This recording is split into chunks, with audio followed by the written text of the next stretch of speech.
mìnhនឹកស្មានថាថ្នាំយូយសនេះមានប្រសិទ្ធភាពបែបហ្នឹងសោះទៅថ្ងៃមុខខ្ញុំជប់ប្រើថ្នាំនេះទៀតហើយហេតុអ្វីទៅលោកពីព្រោះ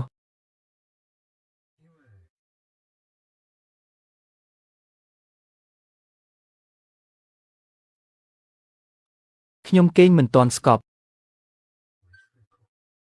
ខិនយើងនាងគួរតែបួងសួងឲ្យខ្លួនឯងមានផ្ទៃពោះទៅលទ្ធផលពិនិត្យចេញមកហើយលទ្ធផលយ៉ាងម៉េចដែរខ្ញុំមានផ្ទៃពោះទេ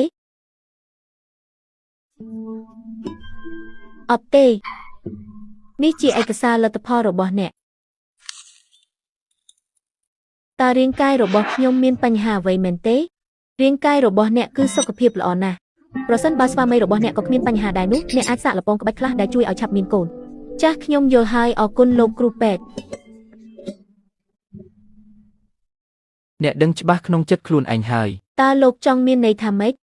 តើអ្នកអាចឈប់ធ្វើពុតបានទេអ្នកចិត្តនេះនិយាយថាខ្លួនឯងបានដេកជាមួយបរិបផ្សេងគ្រាន់តែដើម្បីទាក់ទាញចំណាប់អារម្មណ៍ពីខ្ញុំមែនទេប៉ុន្តែខ្ញុំសុំទោសពេលនេះក្នុងចិត្តនិងក្នុងភ្នែករបស់ខ្ញុំមានតែយវីម្នាក់គត់ទោះបីជាអ្នកស្រាតឈរនៅពីមុខខ្ញុំឥឡូវនេះក៏ខ្ញុំមិនរំភើបញាប់ញ័រដែរ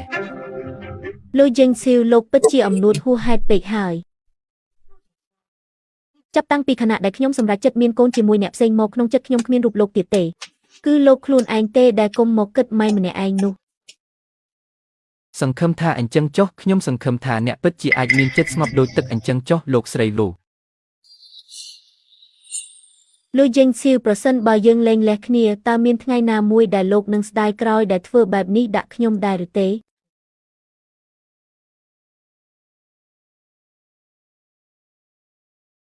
សើចជាការពិតណាស់គឺមិនទេ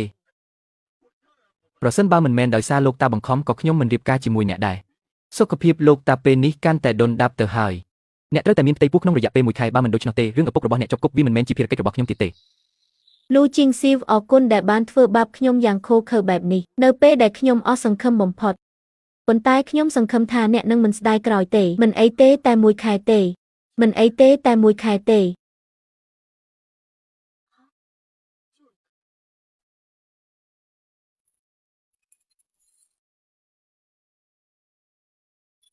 អាឡូវៃវៃប្តីសម្លាញ់អូននឹកបងខ្លាំងណាស់អូនចង់ឲ្យបងថាប់អូនម្នាក់បងក៏នឹកអូនដែរបងសម្លាញ់ចុះឈិនជីងមានផ្ទៃពោះហើយឬនៅកាលពីលើកមុនអូនបានប្រាប់នាងឲ្យទៅរកប្រុសផ្សេងនាងច្បាស់ជាមិនហ៊ានបដិសេធទេមែនទេនាងឯណាហ៊ានពាក្យសម្ដីរបស់បងគឺជាបញ្ជាតានាងធ្លាប់ហ៊ានមិនស្ដាប់បងពីពេលណាកុំបារម្ភអីឲ្យតែលោកតាធ្វើបណ្ដាំរករួចរាល់ភ្លាម